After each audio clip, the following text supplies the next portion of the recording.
हाँ तो मेरे प्यारे लॉलीपॉप, मैं पंकज यादव। कैसे हो आप सभी? आई होप कि आप लोग बहुत अच्छे होंगे और अच्छे से स्टडी आप लोग कर रहे होंगे। इस वीडियो में मैं क्या करने वाला हूँ यहाँ पे देख सकते हैं भाई। सबको पता है कि हम क्या करने वाले हैं अभी। तो क्लास 10th यहाँ पे देख सकते हैं, क्लास 10th साइंस का चैप्टर 10 यानी अध्याय 10, जिसका नाम है मानव नेत्र तथा रंग बिरंगा संसार। इसके अभ्यास के जितने भी सारे क्वेश्चन हैं उन सभी को हम एकदम कंसेप्ट के साथ समझने का पूरा प्रयास करेंगे। जैसा कि आप जानते हैं कि इसमें टोटल 1 से लेकर के 13 तक क्वेश्चन है ना, तो सभी क्वेश्चन को एकदम बेहतरीन तरीके से समझेंगे। इससे पीछे जितने भी सारे चैप्टर हैं उन सभी को हम समाप्त कर चुके हैं। उसके जो पेज के प्रश्न हो गया या अभ्यास के प्रश्न हो गया, उन सभी को हम करा चुके हैं। ठीक है, सभी का लिंक जो है ना डिस्क्रिप्शन बॉक्स में मिल जाएगा, है ना। मैथ तो हम खत्म करिए दिए हैं, जा करके प्ले लिस्ट में देख लेना। सोशल साइंस हो गया, आर्यन सर के द्वारा पढ़ाई जा रहा है, सब प्ले लिस्ट मिल जाएगा आपको, जाके प्ले लिस्ट में देखना। ठीक है, तो शुरू करें। चलिए शुरू करते हैं। और शुरू करने से पहले एक चीज़ मैं आपको बता देता हूँ कि मेरा कोर्स चलता है, नंबर नोट कर लो कि 85 81 80 29 29, ये हमारा नंबर है। इस नंबर पे मैसेज करना व्हाट्सएप, ठीक है, और कहना कि हमें पंकज सर का कोर्स लेना है, तो आपको मिल जाएगा 299 रुपये में। ठीक है, सारे जितने भी इसमें मिलेगा क्या, नोट्स आपको मिल जाएंगे। पीछे जितने भी पढ़ाई हो चुके हैं उन सभी का, आगे जो भी पढ़ाई होगा उन सभी का नोट्स आपको मिलेगा। कोई दिक्कत नहीं ना मेरे भाई, सब कुछ मिल जाएगा वहाँ पे अवेलेबल है। ओके, चलिए शुरू करें। एक एक क्वेश्चन लेते हैं और कंसेप्ट के साथ समझते हैं। यहाँ पे पहला क्वेश्चन क्या कहता है कि मानव नेत्र अभिनेत्र, यहाँ कहता है मानव नेत्र अभिनेत्र लेंस की फोकस दूरी को समायोजित करके विभिन्न दूरियों पर रखी वस्तु को फोकसित कर सकता है। ऐसा हो पाने का कारण क्या है? किसके कारण होता है भाई? समंजन के कारण होता है। इसका करेक्ट आंसर यहाँ पे देख सकते हैं, समंजन क्षमता के कारण ये अपनी फोकस दूरी को क्या करता है, घटा या बढ़ा सकता है। ठीक है, तो ये हमारे पास ऑप्शन बी करेक्ट आंसर है। अब हम क्या करेंगे मेरे भाई, अगला प्रश्न ले लेते हैं। यहाँ पे देखिए प्रश्न क्रमांक 2 क्या कहता है कि मानव नेत्र जिस भाग पर किसी वस्तु का प्रतिबिंब बनाते हैं वह है, मतलब हमारा जो आँख है किसी चीज़ को देखते हैं तो उसका प्रतिबिंब यानी फोटो कहाँ बनता है, आँख के किस भाग पे बनता है? तो सबको पता है कि रेटिना पे बनता है। ठीक है, तो रेटिना कहाँ है? कॉर्निया, परितारिका, पुतली, ये है दृष्टि पटल। इसका दृष्टि पटल करेक्ट आंसर है। दृष्टि पटल को ही इंग्लिश में रेटिना बोलते हैं। ठीक है, तो option D is the right answer. अब हम क्या करते हैं, आगे बढ़ते हैं। तो अब यहाँ पे देखिए प्रश्न क्रमांक 3 क्या कहता है, जरा ध्यान से देखिए। कहता है सामान्य दृष्टि के वयस्क के लिए सुस्पष्ट दर्शन की अल्पतम दूरी, मतलब न्यूनतम दूरी लगभग कितनी है ना, आपसे पूछा जा रहा है। तो न्यूनतम दूरी जो है ना वो 25 सेंटीमीटर है। क्या निकटतम दूरी ऐसे भी कह सकते हैं, तो 25 centimetre, option C right answer. ठीक है, और अधिकतम दूरी कितनी है, तो अनंत है। ठीक है, कितना है अधिकतम दूरी, तो अनंत है, और न्यूनतम दूरी 25 सेंटीमीटर। तीसरा आपने सॉल्व कर लिया। चौथा क्या कहता है, अभिनेत्र लेंस की फोकस दूरी में परिवर्तन किया जाता है, यानी अभिनेत्र लेंस की फोकस दूरी को कौन बढ़ा छोटा यानी बढ़ाता है, घटाता है, किसके द्वारा? तो पक्षमाभी द्वारा। ठीक है, ये देखो पक्षमाभी द्वारा, ये आपने समझ लिया मेरे भाई। चौथा आपने समझ लिया। अब हम क्या करते हैं, इसके बाद मेरे ख्याल से न्यूमेरिकल होगा। अच्छा, क्वेश्चन नंबर 5 को हम सॉल्व करते हैं। क्वेश्चन नंबर 5 क्या कहता है, जरा ध्यान से देखिएगा। दिख रहा है कि नहीं? हाँ दिख रहा है। ठीक है, कहता क्या है, किसी व्यक्ति को अपनी दूर की दृष्टि को संशोधित करने के लिए -5.5 डायोप्टर की क्षमता के लेंस की आवश्यकता है। ये पहला क्वेश्चन है। ठीक है, अपनी निकट दृष्टि दोष को संशोधित करने के लिए उसे +1.5 डायोप्टर क्षमता की यानी +1.5 डायोप्टर क्षमता वाले लेंस की आवश्यकता है। ये दूसरा क्वेश्चन हो गया। अब निकालने के लिए क्या कहता है, देखिए संशोधित है ना, संशोधित करने के लिए आवश्यक लेंस की फोकस दूरी क्या है। तो आपको कह रहा है दोनों कंडीशन में कि फोकस दूरी क्या होगी, है ना। तो किसके लिए, तो पहला कहता है दूर दृष्टि दोष के लिए फोकस दूरी क्या होगी, और दूसरा कहता है निकट दृष्टि दोष के लिए फोकस दूरी क्या होगी। और देखिए क्वेश्चन में क्या है कि निकट दृष्टि दोष के लिए अलग क्षमता दे रखी है और दूर दृष्टि दोष के लिए लेंस की अलग क्षमता दे रखी है। जैसा कि आप देख सकते हैं यहाँ पे कहता है किसी व्यक्ति को अपनी दूर की दृष्टि को संशोधित करने के लिए, मतलब दूर दृष्टि दोष के लिए जो लेंस की क्षमता है वो -5.5 डायोप्टर है। ठीक है। और निकट दृष्टि दोष के लिए लेंस की जो क्षमता है 1.5 डायोप्टर है, और दोनों में कहता है कि फोकस दूरी ज्ञात कीजिए। हम बड़ा आसानी से निकाल लेंगे। कैसे निकालेंगे, यहाँ पे देख सकते हैं मेरे भाई, हटने रे दूरी के, हाँ, तो कैसे निकाल सकते हैं, तो हम पहला सॉल्व करते हैं भाई निकट दूर दृष्टि दोष के लिए। तो लिखते हैं दूर की दृष्टि के लिए, है ना, दृष्टि के लिए। तो हम पहला सॉल्व कर लेते हैं। तो देखिए यहाँ पे दूर की दृष्टि के लिए आप देखेंगे कि हमारे पास लेंस की शक्ति कह लो या लेंस की क्षमता एक ही बात है। तो लेंस की क्षमता कितनी दे रखी है, -5.5 डायोप्टर, इतना क्षमता दे रखी है।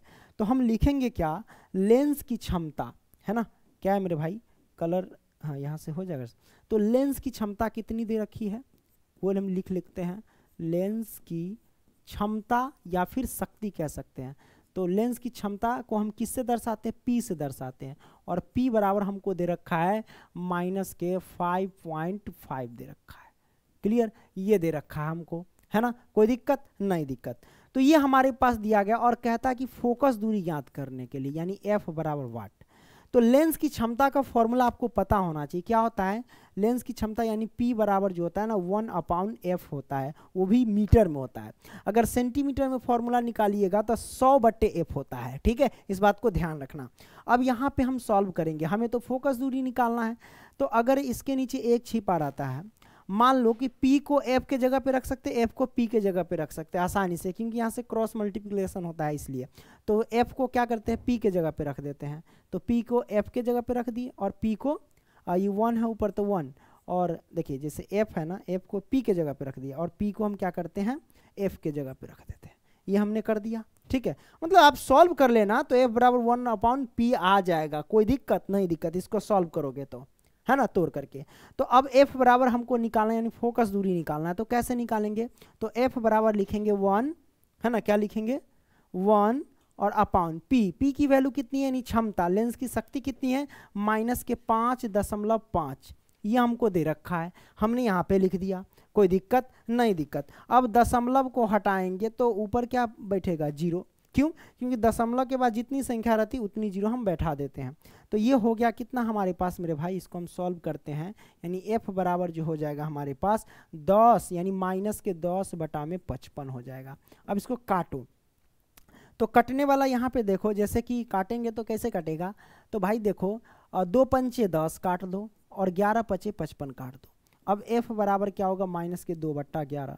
अब भाग देंगे तो कितना होगा मेरे भाई, है ना, तो ये हमारे पास हो जाएंगे, काटो ना, 11 0 दशमलव, अब भाग दो, सब 11 से 2 में भाग देना सबको आता है, कितना होगा मेरे भाई, तो ये हो जाएगा 11 दूना 22 ज़्यादा होगा, 11 एकम 11, उधर बचेगा 9 तो 90, तो 11 8 88, है ना, 0.18 आप मीटर रख सकते, कोई दिक्कत नहीं है, फोकस, है ना। अब याद रखना ये माइनस में है तो इसका चिन्ह माइनस लगा देना, ठीक है। तो ये हमारे पास क्या हो जाएगा, माइनस का हो जाएगा, तो माइनस के 0.18 मीटर ये हमारे पास आंसर निकल करके आ गया। क्लियर, तो ये आपने समझ लिया। अब ये हुआ दूर दृष्टि दोष के लिए। अब बारी आती है निकट दृष्टि दोष के लिए, दूसरा प्रश्न। अब निकट दृष्टि दोष के लिए लेंस की जो लेंस की शक्ति या फिर लेंस की क्षमता दे रखी है 1.5 डायोप्टर दे रखी है, यानी P का मान जो दे रखा है 1.5, है ना। अब इसमें भी फोकस दूरी ज्ञात करनी है, यानी F बराबर ज्ञात करना है। तो F बराबर आप डायरेक्टली लिख सकते हो 1/P, है ना, यानी फोकस दूरी बराबर 1 में लेंस की क्षमता, ऐसे लिख सकते हैं, या फिर लेंस की क्षमता बराबर 1 में F, कोई दिक्कत नहीं है, ठीक है, ये आपने समझ लिया। अब हम क्या करेंगे, 1 और बटा में P की वैल्यू कितनी है 1.5 है, तो 1.5 लिखेंगे। अब याद रखना कि दशमलव हटेगा तो ऊपर क्या 0 बैठेगा, मतलब 10/15 आया। अब काटने का मन है तो काटो, इसको 2 पंचे 10 काट सकते हैं और इसको 3 पंचे 15 काट दिए, तो 2/3 आ गया। अब भाग देंगे तो कितना होगा भाई, है ना, इसको भाग देंगे तो 3 से, तो 0 दशमलव लगाना ही पड़ता है, ठीक है। तो ये 20 हो जाए, 3 छक 18, 6 हो गया, है ना। अब 3 छक 18 मतलब 6 आता रहेगा, तो स्टॉप करने के लिए 7 अपना मन से रख दो, ठीक है। देखिए 3 से अगर 2 में भाग देंगे तो 0.6666 अनंत तक चला जाएगा, समझ रहे हैं ना। तो इसको स्टॉप करने के लिए 0.6 और 1 पॉइंट बढ़ा दिए 7 कर दिए, ठीक है। और एफ फोकस दूरी हमारे पास ये आ गया मीटर, ये हमारे पास आंसर निकल कर के आ गया।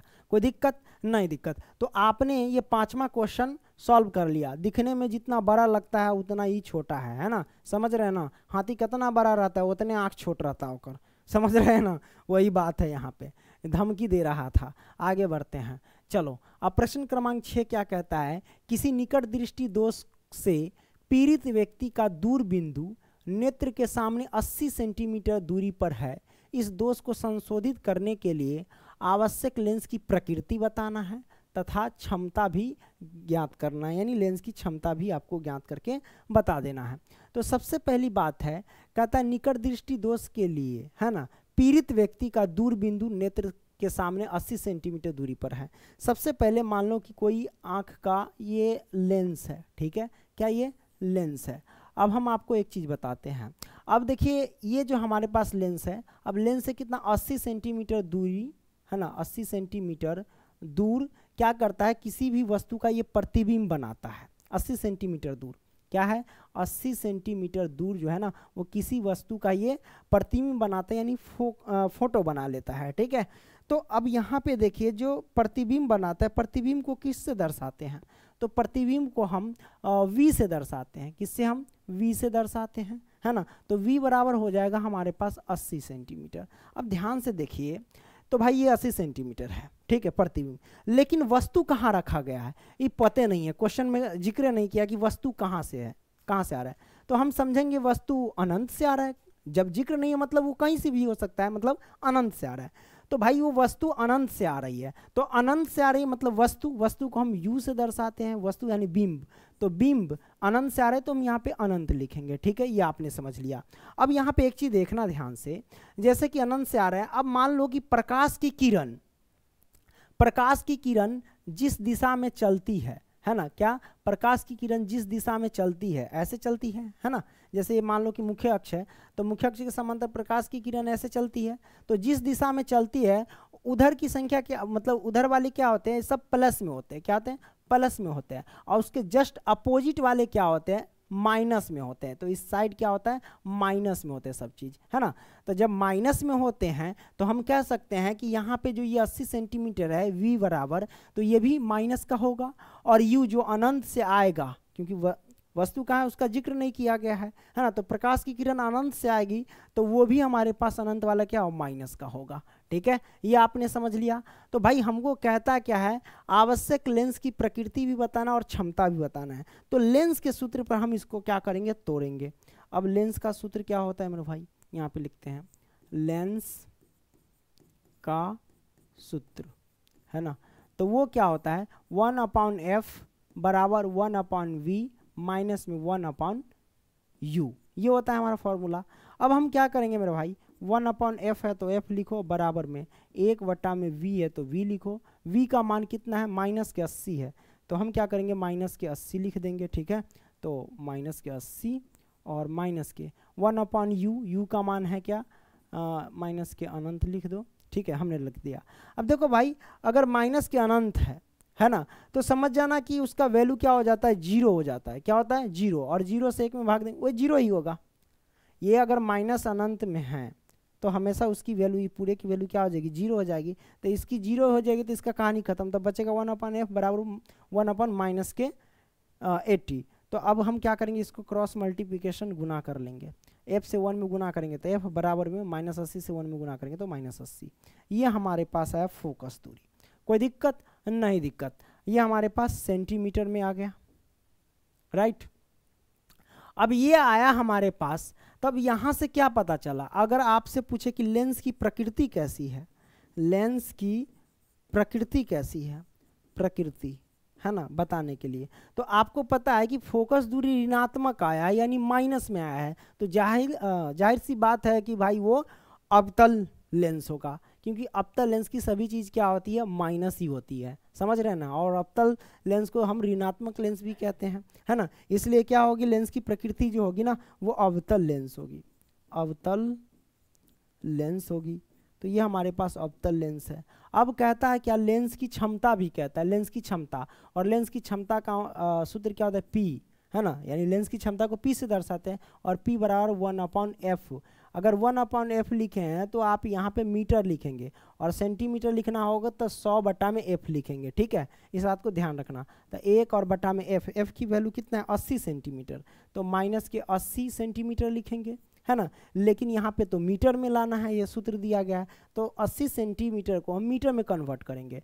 तो मीटर में कन्वर्ट करने के लिए, सेंटीमीटर को मीटर में बदलने के लिए 100 से हम क्या करते हैं, भाग दे देते हैं, ठीक है। अब P बराबर हमारे पास कितना है, ये 1 है तो 1, है ना, और ये मेन बटा का मतलब भाग को गुना में अगर ले जाएंगे तो 100 ऊपर जाएगा और 80 नीचे आएगा, है ना। अब यहाँ से काटने वाला है तो काटो, कट जाएगा, ये 0 से 0 कट गया, है ना। तो हमारे पास P की वैल्यू क्या आ गई, माइनस के 10 और बटा में 8, यही ना आया। 8 से -10 में हम भाग दे देंगे तो कितना आएगा, देखते हैं। P बराबर भाग देंगे तो 8 एकम 8 होगा, ठीक है, 8 एकम 8। अब बचा 2, है ना, दशमलव लगा करके उसमें 8 दूना 16 कर देंगे, फिर 4, 8 पंचे 40, यानी 1.25 हमारे पास क्या आ गया, तो पावर यानी लेंस की क्षमता आ गई। तो इसका हम सूत्र लिखेंगे डायोप्टर में, मतलब मात्रक। लेंस की क्षमता का ऐसा मात्रक क्या होता है, डायोप्टर, इसलिए हम D लगा दिए, ठीक है, कि इससे पता चला कि लेंस की क्षमता हमारे पास निकल करके आ गई है। तो ये हमारे पास आंसर निकल के आया। कोई दिक्कत नहीं, दिक्कत मेरे भाई। तो आपने 6ठा प्रश्न सॉल्व कर लिया। अब हम क्या करेंगे, 7वां प्रश्न सॉल्व करेंगे। 9वां 7वां, ओह कोई नहीं, आप अपने कोचिंग वाले सर से पूछ लेना, ठीक है, नहीं है इसमें, ठीक है, कोई दिक्कत नहीं। तो 8वां प्रश्न सॉल्व करते हैं। 8वां क्या कहता है कि सामान्य नेत्र 25 सेंटीमीटर से निकट रखी वस्तु को सुस्पष्ट क्यों नहीं देख पाते हैं। मतलब हमारा जो आँख है, ठीक है, एकदम सही है, तो हमारा आँख सही है, इसका मतलब 25 सेंटीमीटर रखी वस्तु को हम स्पष्ट रूप से देख सकते हैं। लेकिन उससे कम अगर निकट हो जाता है, उससे ज़्यादा और आँख पर सटा दो तो वो जो भी चीज़ होगा, कॉपियों को सटाना लो तो बढ़िया से दिखबे नहीं करेगा, धुंधला नजर आएगा। तो वही पूछ रहा है कि क्यों, कि सामान्य नेत्र 25 सेंटीमीटर से निकट रखी वस्तु को सुस्पष्ट क्यों नहीं देख पाते हैं। तो उत्तर हमने लिखा कि 25 सेंटीमीटर से कम की दूरी पर ऑब्जेक्ट को, ऑब्जेक्ट यानी कोई वस्तु हो सकता है, ठीक है, कोई इंसान हो सकता है ऑब्जेक्ट की जगह पे, है ना। तो 25 सेंटीमीटर से कम की दूरी पर ऑब्जेक्ट को रेटिना पर फोकस नहीं किया जा सकता है, रेटिना पर फोकस नहीं किया जा सकता है, मतलब हमारा आँख सही है, ठीक है। तो 25 सेंटीमीटर से अगर नज़दीक में लाएंगे, ठीक है, आप वस्तु को देखेंगे, ठीक है, वस्तु को देखेंगे, उसको चीज़ को, तो वो धुंधला नजर आएगा। क्यों, क्योंकि रेटिना पे क्या होगा, उसका प्रतिबिंब बनवे नहीं करेगा, ठीक है, यानी दृष्टि पटल पे उसका प्रतिबिंब नहीं बनेगा। वही चीज़ दिया गया है कि ऑब्जेक्ट को रेटिना पर फोकस नहीं किया जा सकता है, जिससे आंखों पर क्या होता है, तनाव बढ़ता है, मतलब काफ़ी ज़्यादा जोर पड़ेगा, है ना, और वस्तु धुंधली दिखाई देती है। इसीलिए सामान्य नेत्र 25 सेंटीमीटर से निकट रखी वस्तु को सुस्पष्ट नहीं देख सकता है, ठीक है। यह आपने समझ लिया मेरे भाई, है ना। और फिगर के माध्यम से ऐसे समझ लो, 25 सेंटीमीटर से निकट रखी वस्तु, तो ये हमारे पास ओ दिया गया, ये ऑब्जेक्ट है ना, ये हमारे पास आँख का लेंस है, और ये हमारे पास दृष्टि पटल है यानी रेटिना है, ठीक है। तो इस ऑब्जेक्ट का प्रतिबिंब हमारे पास यहाँ बन रहा है 25 सेंटीमीटर पे, ठीक है।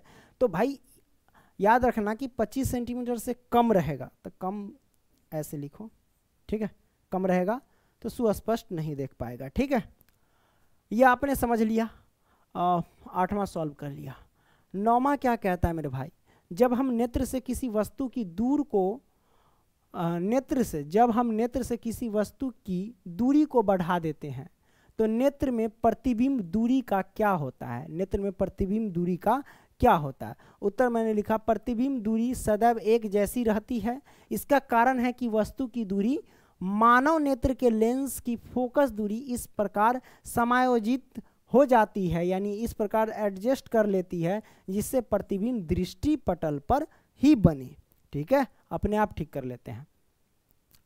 10वां क्या कहता है, 10वां कहता है तारे क्यों टिमटिमाते हैं। ऊपर जो देखते हैं तारे, है ना, वो तारे क्यों टिमटिमाते हैं, ऐसा आपसे पूछा जा रहा है। उसमें देखिएगा, शुक्र जो होता है ना, वो नहीं, जो भोर का तारा जो होता है और सांझ का जो तारा होता है वो नहीं टिमटिमाते हैं, वो क्योंकि एक ग्रह है, ठीक है। आपको पता है कि तारे टिमटिमाते हैं लेकिन ग्रह नहीं टिमटिमाते हैं, है ना, वो भी इसमें क्वेश्चन है ना। क्योंकि देखिए जो ग्रह है हमारे पास, जो भोर का तारा जिसको बोलते हैं शुक्र, है ना, और क्या बोलते हैं सांझ का तारा शुक्र, एक्चुअल में वो क्या है, ग्रह है, ठीक है। और वो आपको टिमटिमाते हुए नजर नहीं आएगा, क्यों, क्योंकि वो काफ़ी ज़्यादा पृथ्वी से निकट है, समझ रहे हैं ना। पहले हम बात करते तारे क्यों टिमटिमाते हैं। देखिए एक शब्द में वायुमंडलीय अपवर्तन के कारण ही तारे आपको टिमटिमाते नजर आते हैं। क्यों, क्योंकि देखिए वायुमंडल में बहुत सारे, देखिए यहाँ पे वायुमंडल है, देखिए क्षोभ मंडल है, समताप मंडल है ना, मध्य मंडल है, ताप मंडल है और बाह्य मंडल है। तो ये सारे के सारे मंडल है और इन सभी में प्रवेश करके हमारा जो तारा का जो रोशनी होता है तब हमारी आंखों में पड़ता है। तो इन सभी को छेदते हुए जाएगा तो सबका कुछ ना कुछ अपवर्तनांक होगा, तो उस अपवर्तनांक में प्रवेश करते हुए आएगा, यानी अपवर्तित होते हुए आएगा। तो इतनी दूर से आने के कारण ही हमारे आंख पर जो रोशनी पड़ती है ना, वो झिलमिलाहट सी पड़ती है, इसलिए हमको दिखाई देता है क्या कि भाई तारे टिमटिमा रहे हैं, ठीक है। जैसा कि उत्तर मैंने लिखा कि तारे से आने वाले प्रकाश का वायुमंडलीय अपवर्तन के कारण तारे टिमटिमाते हुए प्रतीत होते हैं, यानी दिखते हैं। प्रतीत का मतलब दिखते हैं। पृथ्वी के वायुमंडल में प्रवेश करने के बाद तारे के प्रकाश को विभिन्न अपवर्तनांक, यानी विभिन्न अपवर्तनांक वाले वायुमंडल से गुजरना होता है। तो भाई वातावरण में देखते हैं बहुत सारे वायुमंडल है, जैसे कि यहाँ पे क्षोभ मंडल है ना, समताप मंडल, मध्य मंडल, ताप मंडल और बाह्य मंडल, है ना। इन सभी के अपवर्तनांक से गुजरना पड़ता है, ठीक है, वाले वायुमंडल से गुजरना होता है। इसलिए प्रकाश का लगातार अपवर्तन होता है, ठीक है। अपवर्तन का मतलब आर पार जाना, ठीक है। लगातार अपवर्तन होते रहने के कारण प्रकाश की दिशा बदलती रहती है और जिससे तारे टिमटिमाते हुए प्रतीत होते हैं, यानी दिखाई देते हैं। ये आपने समझ लिया। अब हम प्रश्न क्रमांक 11 को देखेंगे। प्रश्न क्रमांक 11 क्या कहता है मेरे भाई, है ना। प्रश्न क्रमांक 11 कहता है कि व्याख्या कीजिए कि ग्रह क्यों नहीं टिमटिमाते हैं। व्याख्या कीजिए कि ग्रह क्यों नहीं टिमटिमाते हैं। अगर आपसे ऐसा पूछा जाएगा तो क्या बताएंगे। व्याख्या कीजिए कि ग्रह क्यों नहीं टिमटिमाते। तारे तो टिमटिमाते हैं लेकिन ग्रह क्यों नहीं टिमटिमाते हैं। तो उत्तर मैंने लिखा, ग्रह तारों की अपेक्षा पृथ्वी के बहुत पास है ना, और इसलिए इन्हें विस्तृत स्रोत की भांति माना जा सकता है। यदि हम ग्रह को बिंदु आकार के अनेक प्रकाश स्रोत का संग्रह मान ले तो सभी बिंदु आकार के प्रकाश स्रोतों से हमारे नेत्र में प्रवेश करने वाली प्रकाश की मात्रा में कुल परिवर्तन का औसत शून्य होगा। इसी कारण टिमटिमाने का प्रभाव जो होता है निष्प्रभावित हो जाता है, यानी टिमटिमाने का प्रभाव खत्म हो जाता है। अतः ग्रह तारों की तरह नहीं टिमटिमाते हैं, ठीक है। ये बस नॉर्मल क्वेश्चन सब है। हाँ, क्वेश्चन क्या कहता है अब, सूर्योदय एवं सूर्यास्त के समय सूर्य रक्ताभ यानी लाल क्यों प्रतीत होता है। देखिए एक्चुअल में आपका क्वेश्चन ये है कि सूर्योदय के समय सूर्य रक्ताभ क्यों प्रतीत होता है।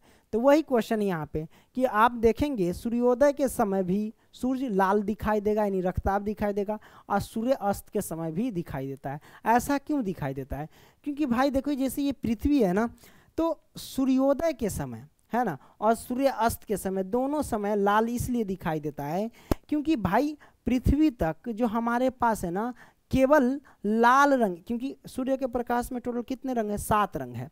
तो 7 रंगों में से 6 रंग इधर ही रह जाते हैं, कब, सुबह के समय, और केवल लाल रंग ही पृथ्वी में प्रवेश करते हैं, ठीक है। इसीलिए हम लोगों को वो क्या नजर आता है, तो भाई लाल नजर आता है, यानी रक्ताभ नजर आता है। बाकी 6 रंग उधर ही रह जाते हैं, है ना, वायुमंडलीय अपवर्तन में ही उलझ जाते हैं, है ना, समझ रहे हैं। इसके चारों तरफ क्या है, हमारे पास वातावरण है, तो 6 रंग उस वातावरण में ही फंस जाते हैं। बाकी एक ही रंग जो आता है जिसका तरंग दैर्घ्य ज़्यादा होता है, जिसका तरंग दैर्घ्य ज़्यादा होता है वही आ पाते हैं। लाल रंग का तरंग दैर्घ्य सबसे अधिक होता है, वही आ पाते हैं। इसलिए सूर्योदय के समय क्या होता है, सूर्य जो होता है ना वो लाल नजर आएंगे, और सूर्यास्त के समय भी लाल नजर आएंगे। सूर्यास्त समय भी केवल और केवल पृथ्वी पर लाल रंग ही पहुँचते हैं, ठीक है।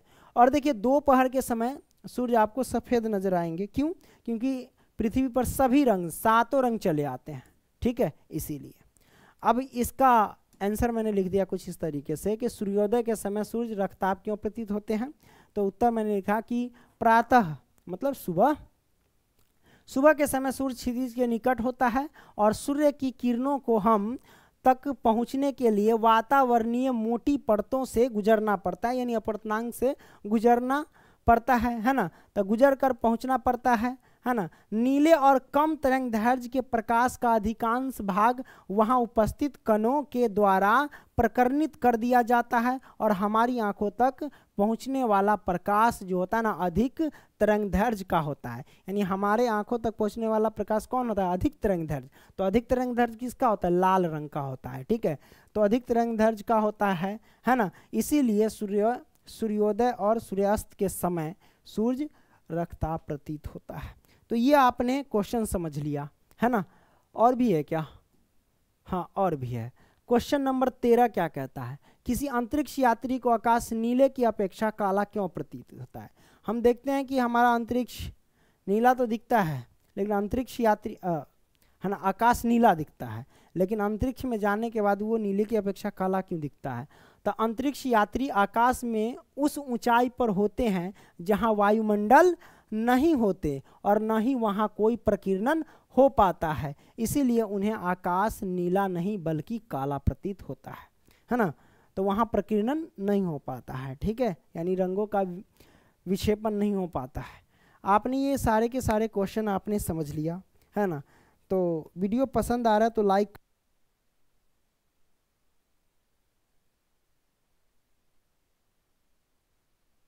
माइक ऑफ कर दिए थे इसीलिए आवाज़ नहीं जा रहा होगा। माइक ऑफ करके बोल रहे थे कि लाइक कर देना है ना। हमसे बड़ा विद्वान आदमी यहाँ दुनिया में कौन होगा? कोई दिक्कत नहीं। चलो मिलेंगे अगली वीडियो में, तब तक के लिए बाय।